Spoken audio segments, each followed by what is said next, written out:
So there's a reason, okay? Sorry. There's a reason that the Lord says, when in the book of Joel, he is sort of isolating out a gender.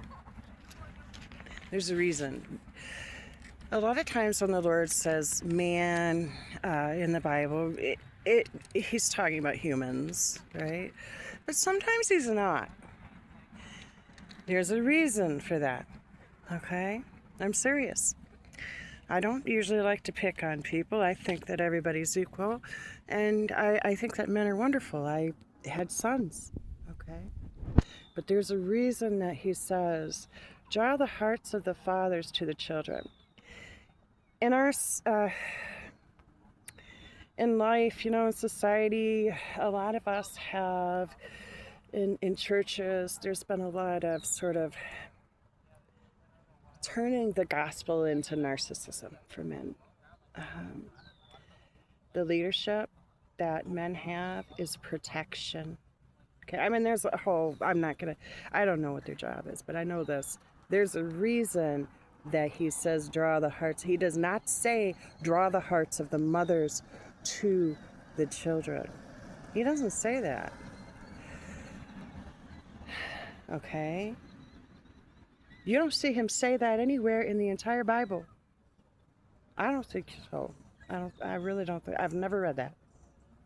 But I have read in the book of Joel, draw the hearts of the fathers to the children, lest I come and strike the earth with a curse. Now, how many of these fathers that are preachers have you heard preaching about these vaccines and talking about these vaccines? I've seen, male preachers that, they don't even hardly notice they have a kid with autism because they got a slave, they got a wife, right? Okay. It's just, you could go all over with that. I know there's some now that are men that pay attention to their kids, and that's great, but we need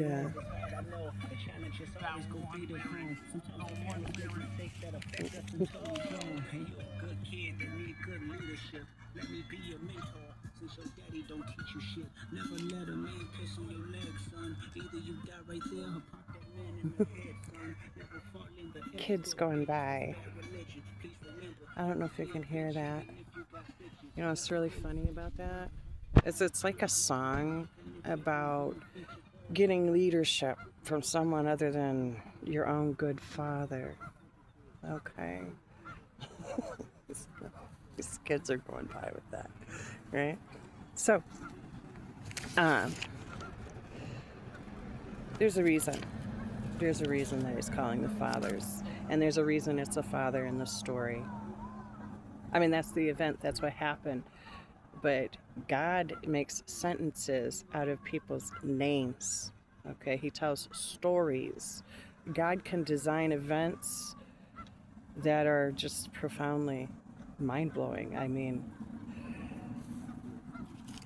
I know that's not a popular opinion in this day and age of this is the end times where we have perilous people that don't recognize his power.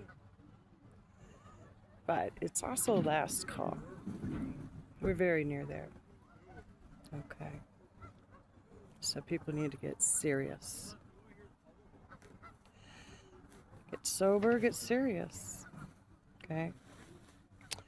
There's nothing but goose crap down here. Okay. He is calling the fathers.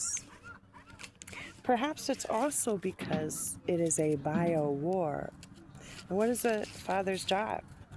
To protect his children. Not that, plenty of mothers lay their lives down for their children. I'm not putting moms down. I'm just saying, if you're in a war, the Lord would call for the fathers. So there's reasons that he's saying, call the fathers, the hearts of the fathers, to the children in the book of Joel, lest I come and strike the earth with a curse. And this story is just a parable, this event that happened to me. It's a parable event of what's going to happen in the end times. Jesus is going to return with his saints, and hopefully there will be a lot of fathers crying out to Jesus. I brought my child to your disciples. I brought my child to your doctors. I brought my child to your preachers, and they could not heal my child. Jesus, please heal my child. This kind does not come out but by prayer and fasting. You need to fast from that allopathic poison, for one thing. What else? I don't know.